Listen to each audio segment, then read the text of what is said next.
So hi hello welcome to my channel. இன்றைக்கி ஒரு நாள் நான் என்னென்ன வேலை பார்க்குறேன், வீட்டில் உட்காந்துட்டே இருக்கேன் அப்படின்னு சொன்னால் கண்டிப்பாக இந்த மாதிரி வீடியோ எடுத்து காமிக்கலாம்.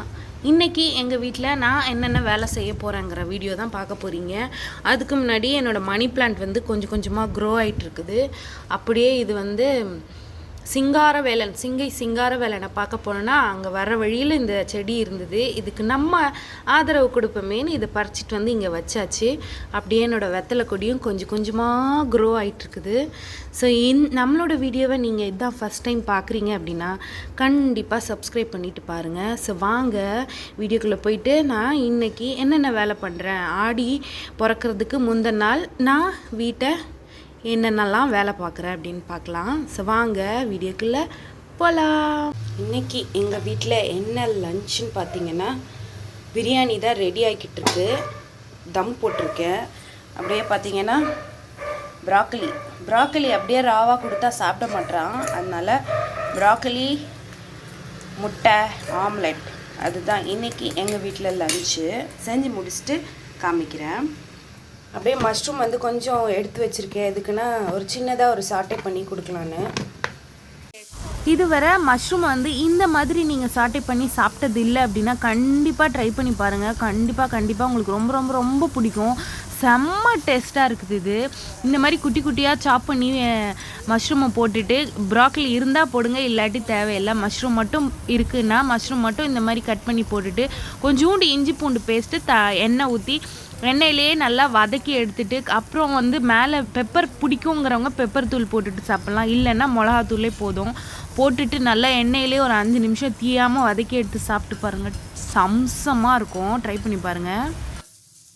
நான் இப்போ வந்து ப்ராக்கலி எக் ஸ்க்ராம்பிள் வச்சுருக்கேன். அது கூடவே வந்து மஷ்ரூமும் ப்ராக்கலியும் சும்மா சாட்டை பண்ணேன்.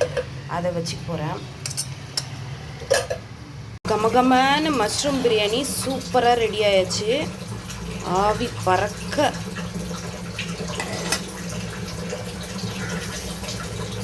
சூப்பராக ரெடி ஆகி அப்படியே பிரியாணி வந்து பார்சல் பண்ண போகிறேன்.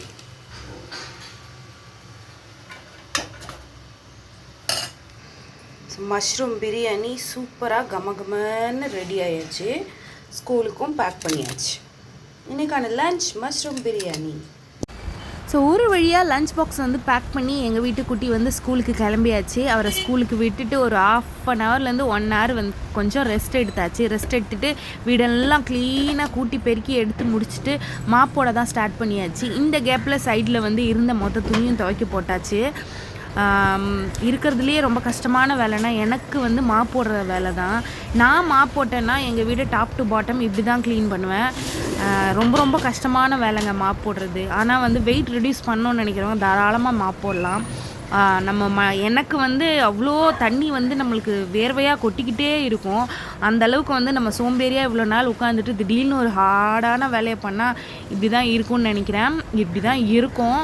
ஸோ ஒரு வழியாக வந்து மாப் போட்டு முடிச்சுட்டு கொஞ்சம் கொஞ்சமாக வேலையெல்லாம் இருக்குது. நாளைக்கு ஆடி 1 பிறக்குதா, அதனால் அதுக்கு தேவையான ஒரு பொருள் வாங்கணும்.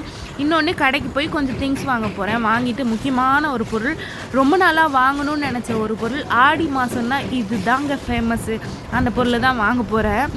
அதை வாங்கிட்டு அதோட ப்ராசஸ்லாம் இருக்குது. அந்த ப்ராசஸ்லாம் செஞ்சு முடிக்க போகிறேன்.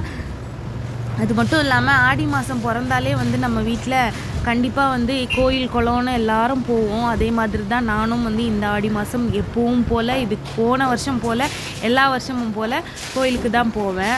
அதனால் வந்து வீடு டாப் டு பாட்டம் வந்து ஃபுல்லாத்தையும் மொழிவி தள்ளிட்டு இருக்கிறேன், ஸ்டெப்ஸ்லேருந்து எல்லாத்தையுமே. இன்னொன்று வந்து ரொம்ப நாள் ஆசை. அதனால் இந்த ஆடி மாதத்தில் வந்து நான் வந்து எனக்கு தெரிஞ்ச வகையில் கூழ் காசலான் இருக்கேன். இப்போ வந்து பூஜை பாத்திரம்லாம் வந்து க்ளீன் பண்ணுறதுக்காக எடுத்து வச்சாச்சு. வீடெல்லாம் க்ளீன் பண்ணி முடிச்சுட்டு இருக்கிறதுலையே கஷ்டமான வேலையில் முதல் வேலை ஒன்றுனா வீடு மாப் போடுறது. அதுக்கும் முன்னாடி ஒரு வேலை இருக்கும்னா கண்டிப்பாக அது பூஜை பாத்திரம் தேய்ச்சி வைக்கிறது தான். அதுதாங்க எனக்கு இருக்கிறதுலேயே ரொம்ப டஃபஸ்ட்டு வேலை. நான் ஏன் பூஜை பாத்திரத்தெல்லாம் எப்படி க்ளீன் பண்ணுவேன்னா, லெமன் எடுத்துப்பேன், 1 ரூபி ஷாம்பு, கொஞ்சோண்டு கோல மாவு எடுத்து க்ளீன் பண்ணுவேன். இன்றைக்கி வந்து கோல மாவு கிடைக்கல எனக்கு. அதனால் வெறும் லெமனை வச்சு க்ளீன் க்ளீன் பண்ணியாச்சு. இந்த ஸ்டாண்ட் வந்து அமேசான்லேருந்து வாங்கியிருந்தேன் இல்லையா, அந்த ஸ்டாண்டு தான். அதை ஃபிக்ஸ் பண்ணியாச்சு. இதுக்கு டெக்கரேட் பண்ணுறேன்ட்டு என் பையன் இந்த ரோஜா பூவெல்லாம் வச்சு டெக்கரேட் பண்ணியிருக்கான். இது வந்து எனக்கு பிடிச்ச ஒரு பாப்பா கொடுத்தா. அவள் பேர் கங்காஸ்ரீ, அவள் தான் கொடுத்தா. ஸோ பூஜை பாத்திரம்லாம் தேய்ச்சி நல்லா வெயிலில் காய வைக்கிறதுக்காக வச்சுருக்கேன். வெயிலில் காய வச்சு பாருங்கள், பூஜை பாத்திரம்லாம் கலர் வந்து போகவே போகாது சீக்கிரத்தில். இந்த ஒரு மாதிரி எல்லோ கலரில் வந்துடும் இல்லையா, அந்த எல்லோ வராமல் அப்படியே நம்ம தேய்ச்சி வச்ச கலர்லேயே மெயின்டைன் ஆகிட்ருக்கோம். சூப்பராக இருக்கும், ட்ரை பண்ணி பாருங்கள். இன்றைக்கி என்னோடய லஞ்ச் வந்து கொஞ்சம் நிறைய வேலை இருந்ததுனால ஒயிட் ரைஸு, காலிஃப்ளவர், மஷ்ரூம் சும்மா சாட்டே பண்ணிவிட்டு அதில் மிளகுத்தூள், கொஞ்சமாக மிளகாத்தூள் போட்டு நல்லா பெரட்டி எடுத்து சாப்பிட போகிறேன். ஸோ இதுதான் இன்றைக்கான லஞ்ச். சாப்பிட்டு முடித்த கையோடு இங்கே பாருங்கள், கேழ்வரகு வாங்கிட்டு வந்திருக்கேன். அது க்ளீன் பண்ணி காய வச்சு எடுத்துகிட்டு போய் அரைக்கிற வேலை. இப்போ சாப்பிட்டு முடிச்சுட்டு அதை பண்ணலாம். ஸோ இப்போ வந்து கேழ்வரகு எடுத்து க்ளீன் பண்ணிட்டு போகிறேன். ஸோ இது வந்து புது கேழ்வரா என்னன்னு தெரில, கலரே கொஞ்சம் டிஃப்ரெண்ட்டாக தான் இருந்தது, தான் ஒயிட் கலரில். ஸோ இது வந்து நான் கொட்டிக்கிட்டேன். எப்படி தான் நம்மளுக்கு வந்து இதுவாக வந்தாலும் இது நேச்சுரலாக, நமக்கு எல்லாமே நேச்சுரலாக தான் கிடைக்குது சாப்பிட்ற பொருள். இருந்தாலும் இது கொஞ்சம் குட்டி குட்டியாக இருக்கிறதுனால நிறைய மண்ணும் கசடும் இதில் கண்டிப்பாக சேர்ந்துருக்கும். அதனால் இது நல்லாவே க்ளீன் பண்ணிக்கலாம்.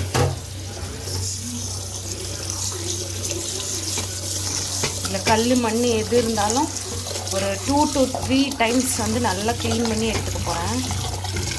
ஐயோ அப்பா, நான் கூட கம்மியாக இருக்கும்னு பார்த்தேன்.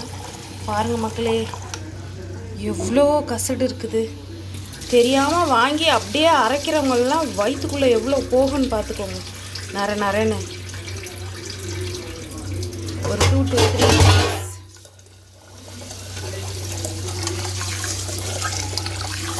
அடியில் மண் எப்படி தேங்கி நிற்கும், அது வந்து நோம்புவோம் இல்லையா அரிசி, அது மாதிரி நோம்பி எடுத்துக்க போகிறேன்.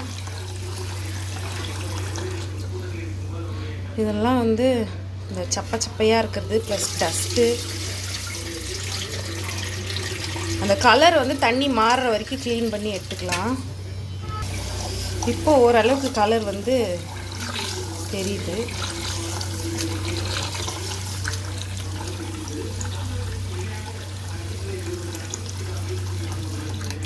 பாருங்க, ஆனாலுமே அந்த கசடு நின்றுட்டே இருக்குது. அது என்னன்னு தெரியல எனக்கு.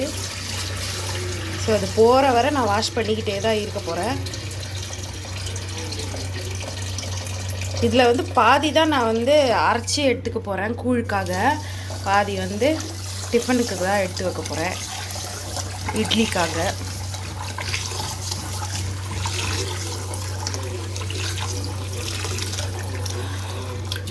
இங்கே பாருங்கள், தண்ணியை குட்டி குட்டியாக ஏதோ இருக்குது. அது தோலுன்னு நினைக்கிறேன், கேவரோட தோலுன்னு நினைக்கிறேன், தெரியல.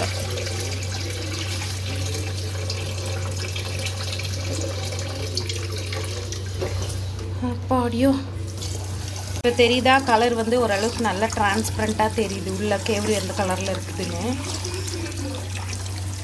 பரவாயில்ல, ஓரளவுக்கு க்ளீன் ஆயிடுச்சு. ஓரளவு இல்லை, நல்லாவே க்ளீன் ஆயிடுச்சு. இந்த குட்டி குட்டியாக மிதக்கிறது வந்து கேழ்வரகோட தோலுன்னு தான் நான் நினைக்கிறேன். அது ஏதோ வந்து ஒரு பால், டிரான்ஸ்பரண்ட் பால் மாதிரி இருக்குது. ஸோ நல்லா க்ளீன் பண்ணி ஆயிடுச்சு. கைக்குமே வந்து எதுவும் மாட்டலை. தெரியுதா? இப்போ கெவரு உள்ளே என்ன கலரில் இருக்குதுன்னு நம்மளுக்கு நல்லாவே டிரான்ஸ்பரண்ட்டாக தெரியுது. ஸோ நான் ஒரு 10 வாட்டி க்ளீன் பண்ணிக்கிட்டேன். 10 வாட்டி க்ளீன் பண்ணி எடுத்ததுக்கப்புறம் இதுக்குள்ளே இருக்க கல் மண்ணெல்லாம் க்ளீன் பண்ணி எடுத்துக்க போகிறேன். அதுக்கப்புறமா காய வச்சு எடுக்க போகிறேன். ஒரு 10லேருந்து 15 டைமுக்கு மேலே க்ளீன் பண்ணதுக்கப்புறம் தான் இந்த கலர் நம்மளுக்கு கிடச்சிருக்கு. உள்ள கேழ்வரகு இருக்கிறது அப்படியே டிரான்ஸ்பரண்ட்டாக தெரிகிற மாதிரி. அவ்வளோ அழுக்கும் கசடும் டஸ்ட்டும் இருந்தது. அந்த அளவுக்கு க்ளீன் பண்ணி முடிச்சுட்டு அதுக்குள்ளே இருக்கிற அடியில் கல்லெல்லாம் தேங்கி நிற்கும் இல்லையா, அதை தான் நான் இப்போ வந்து நோம்பி எடுக்க போகிறேன். எங்கள் ஊரில் நோம்பி சொல்லுவோம், உங்கள் ஊரில் என்ன சொல்லுவீங்களோ சொல்லுங்கள், கமெண்ட் பண்ணுங்கள். ரொம்ப நாள் ஆசை எனக்கு வந்து கூழ் வந்து காய்ச்சி நானே வாங்கி நானே க்ளீன் பண்ணி நானே காய்ச்சி குடிக்கணும்னு. இன்னொன்று வந்து கேவரு மாவு வந்து அரைச்சிட்டு வந்து வச்ச கையோடு வந்து சுட சுட இருக்கும் அந்த மாவு. அதில் கையை போட்டு அள்ளி சாப்பிட்ணுங்கிற கிரேவ் வந்து எனக்கு ரொம்ப நாளாக இருந்தது. இந்த வேலையை வந்து இந்த திருட்டுத்தனத்தை நான் நிறைய பண்ணியிருக்கேன் என் அப்பாவோட அம்மா கிட்ட, செல்லம்மா கிட்ட. எஸ், ஷீஸ் நேம் இஸ் செல்லம்மா. அவங்க அரைச்சிட்டு வந்து பெரிய ட்ரம்மில் அரைச்சிட்டு வந்து வைப்பாங்க. வச்ச கையோடு அவங்களுக்கு தெரியாமல் கையை விட்டு அள்ளி வாயில் அள்ளி போட்டுக்குவேன். அந்த மாவு திட்டிகிட்டே போவாங்க, சாமிக்குன்னு அரைச்சிட்டு வந்து வச்சதே எச்சி பண்ணுறாளேன்ட்டு. அந்த ஞாபகம் வருது எனக்கு. அவ்வளோ நான் சின்ன வயசில் சாப்பிட்டதெல்லாம் வந்து இப்போது அதே மாதிரி நான் அதெல்லாம் ஃபீல் பண்ணோன்னு அவ்வளோ ஆசை வந்துருச்சு. அதனால இதை வந்து நான் காய வச்சு அரைக்கிறதுக்காக, இதை ரெடி பண்ணுறதுக்காக வாங்கின்னு வந்து ரெடி பண்ணிகிட்ருக்கிறேன். மாடியில் போயிட்டு அதை காய வைக்கலான்னு போனால் அவ்வளோ வெயிலுங்க. ஐயோ அப்பா, ஏன்டா இந்த ப்ராசஸ்க்கு வந்தோன்ற அளவுக்கு வெயில் காட்டுன்னு காட்டிடுச்சு. நான் தண்ணியை ஃபில்டர்லாம் பண்ணவே இல்லை. அடிக்கிற வெயிலுக்கு கண்டிப்பாக இது எல்லாத்தையுமே அதை ஃபில்ட் பண்ணி எடுத்துக்கொண்டு தான் தண்ணியோட ஓரளவுக்கு தண்ணியோடு எடுத்துகிட்டு போய் காய வச்சேன். காய வச்ச கையோடு வந்து மாடியில் காஞ்சிட்டு இருந்த துணியெல்லாம் 2 ஹவர்ஸ்க்கு மேலே ஆயிடுச்சு. அப்பளம் போல் ஆயிடுச்சு. இதுக்கு மேலே விட்டால் ஒயிட் கலர் வந்து இன்னும் ஒயிட் கலராக மாறிடுன்னு சொல்லிட்டு கையோடு வந்து துணியெல்லாம் மடித்து எடுக்க போகிறேன். என்னோட சின்ன வயசில் என் அம்மாவோட அம்மா வீட்டுக்கு போனோன்னா கோயில் திருவிழாக்கு கூழ் கரைச்சி வச்சுருப்பாங்க. எனக்கு வந்து சின்னதுலேருந்து இப்போ வர தயிர் பிடிக்காது. அதனால தயிர் வெங்காயம் இல்லாமல் இருக்கிற கூழை வந்து கரைச்சி வச்சுருப்பாங்க. அதில் வந்து வேர்க்கடலை, எங்கள் தாத்தா வீட்டு கொல்லையில் விளைஞ்ச வேர்க்கடலை, பச்சை வேர்க்கடலையை பறித்து அந்த கூழுக்கு மேலே போட்டு குடிப்போம். அதில் இருக்க ஐயோ அப்பா, அது எப்படி இருக்குன்னு சொல்கிறதுக்கு எனக்கு தெரியல. அதை குடித்தவங்களுக்கு மட்டும்தான் தெரியும். இன்னொன்று, அந்த சொம்பில் கூழை கரைச்சி வச்சுருப்பாங்க. அதுக்கு மேலே வந்து கருவாட்டு குழம்பு ஊற்றி குடிப்போம். அதுவுமே செம்ம சூப்பராக இருக்கும். இந்த எக்ஸ்பீரியன்ஸ் எல்லாம் 90s கிட்டுக்கு மட்டும்தான் இருக்குது. இப்போ இருக்க 2K கிட்டெல்லாம் இதை எக்ஸ்பீரியன்ஸ் பண்ணதே கிடையாது. என் பையனுக்கே வந்து சின்ன வயசுலேருந்தே வெறும் கூழ் வந்து அந்த கேவரு மாவை வந்து சலிச்சிட்டு சர்க்கரை போட்டு நல்ல ஜெல்லி மாதிரி நான் கிண்டி கொடுப்பேன். அதையுமே அவன் வாயில் வச்சு குழன்னு இருக்கு, எனக்கு பிடிக்கலன்னு சொல்லிடுவான். அந்த அளவுக்கு இப்போ இருக்க 2K கிட்டுக்கு எக்ஸ்பீரியன்ஸ் இருக்குது. இது எங்கள் வீட்டோட வாசல் என்ன நிலமையில் இருக்குதுன்னு பாருங்கள். இந்த வாசலில் தான் நாங்கள் எங்கள் உயிரை பணயம் வச்சு இறங்கி ஏறிட்டுருக்கோம். இந்த வெயிலில் எல்லா வேலையும் முடித்து துணியெல்லாம் எடுத்துகிட்டு வந்தாச்சு. இந்த வெயிலில் எப்படி தான் வேலை செய்கிறாங்கன்னே தெரியல. நல்லா வேர்த்து கொட்டிருச்சுப்பா. சரியான வெயில் காட்டுன்னு காட்டுது, சித்திரை மாதம் மாதிரி. பூஜை பாத்திரம் வந்து நல்லாவே காஞ்சிட்டு இருக்குது கூட பாருங்க.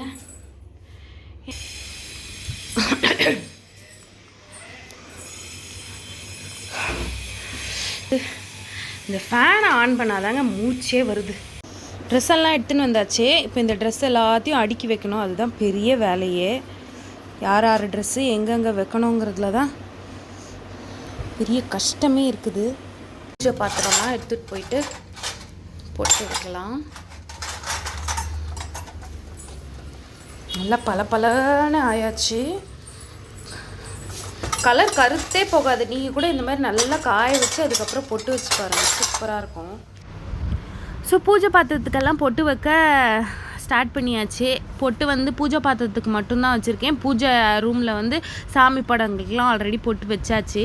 இப்போ பூஜை பாத்திரத்துக்கு மட்டும் பொட்டு வச்சுக்க போகிறேன். நிலவாசலுக்கு வந்து விடிய காலையில் தான் குங்குமம் மஞ்சள் வச்சு பொட்டு வைக்க போகிறேன். இந்த மாதிரி நீங்கள் வந்து மந்த்லி ஒன்ஸ் வந்து க்ளீன் பண்ணி வச்சுக்கலாம். நீங்கள் வீக்லி தேய்க்குறீங்க, உங்களோட பூஜை பாத்திரம் வந்து பாசி படிஞ்சிருது, ஒரு மாதிரி டார்க் எல்லோ கலரில் மாறிடுதுன்னா கண்டிப்பாக இந்த டிப்ஸை வந்து நீங்கள் ட்ரை பண்ணி பாருங்கள். உங்களுக்கு எந்த மாதிரி தேய்க்கணுமோ அந்த மாதிரி தேய்ச்சிக்கோங்க. நான் எப்படி என் பூஜை பாத்திரத்தை மெயின்டைன் பண்ணுவேன்னா, கண்டிப்பாக ஒரு லெமன் இல்லாட்டி புளி இருக்கும், 1 ரூபி ஷாம்பு, இது கொஞ்சோண்டு கோலமாவு பொடி வச்சு மட்டும்தான் க்ளீன் பண்ணுவேன். பலன்னு இருக்கும். நல்ல வெயிலில் காய வச்சு குங்குமம் மஞ்சள் வச்சா 1 மந்த் ஆனாலும் கருத்து போகாது. இப்போ வந்து மாடியில் காய வச்சோம் இல்லையா கேவரு, அந்த கேவரு வந்து காஞ்சிருச்சான்னு தான் பார்க்க வந்தேன். காஞ்சி நல்லா முறுமுறுன்னு ஆயாச்சு அப்பளம் போல். அதை வந்து கலெக்ட் பண்ணி எடுத்துகிட்டு போயிட்டு இதுல கொடுத்து ஆட்டி எடுத்துட்டு வர போறேன் மில்லில். இந்த வெயிலில் எப்படா போகிறதுன்னு யோசனை. தலையில துண்டு போட்டுட்டு தான் மாடியில் வந்து நிற்கிறேன். மண்டைக்குள்ளே இருக்க தண்ணியெல்லாம் உறிஞ்சி எடுக்குது சன்னு. அந்த அளவுக்கு வந்து வெயில் காட்டுன்னு காட்டுது. இப்போ தான் தெரியுது மரத்தோட நிழலோட அருமை என்னன்னு. என் மரம் இருக்கும்போதெல்லாம் பகல் 1 மணி ஆனாலும் மாடியில் வந்து உட்காந்துட்டு காற்று வாங்கிட்டு இருப்பேன். இப்போ என்னோட மரம் இல்லாமல் ரொம்ப ஃபீல் பண்ணிட்டு இருக்கேன். மாடிக்கும் வர முடியல, வீட்டுக்குள்ளேயே இருக்க முடியல, அந்த அளவுக்கு காட்டுது. இப்போ போயிட்டு மாவை அரைச்சி எடுத்துட்டு வர போகிறேன். படியோ வெயிலில் போயிட்டு வந்தாச்சு. என்னன்னா அதை எடுத்து அரைச்சிட்டு வர போயிருந்தேன். சூப்பராக நைஸாக அரைச்சி கொடுத்துட்டாரு. ஸோ அரைச்சாச்சு. இதை அப்படியே ஆற வச்சிடலாம் கொஞ்ச நேரம். அப்படியே வந்து நாளைக்கு ஆடி 1 இல்லையா, அதனால மாவில் அங்கேருந்து பறிச்சிட்டு வந்தேன். இதுமே வந்து சாமிக்கிட்ட கொஞ்சம் வச்சாச்சு. வச்சுட்டு சுட சுட இருக்கும்போதே நல்லெண்ணெய் கொஞ்சோண்டு சர்க்கரை போட்டு விரட்டி எடுத்து சாப்பிட போகிறேன். இடுப்பு வலி ஃப்யூச்சரில் வராமல் இருக்கிறதுக்கும் இப்போ வந்தால் அதை க்யூர் பண்ணுறதுக்கும் இது ரொம்ப நம்மளுக்கு யூஸ்ஃபுல்லாக இருக்கும்.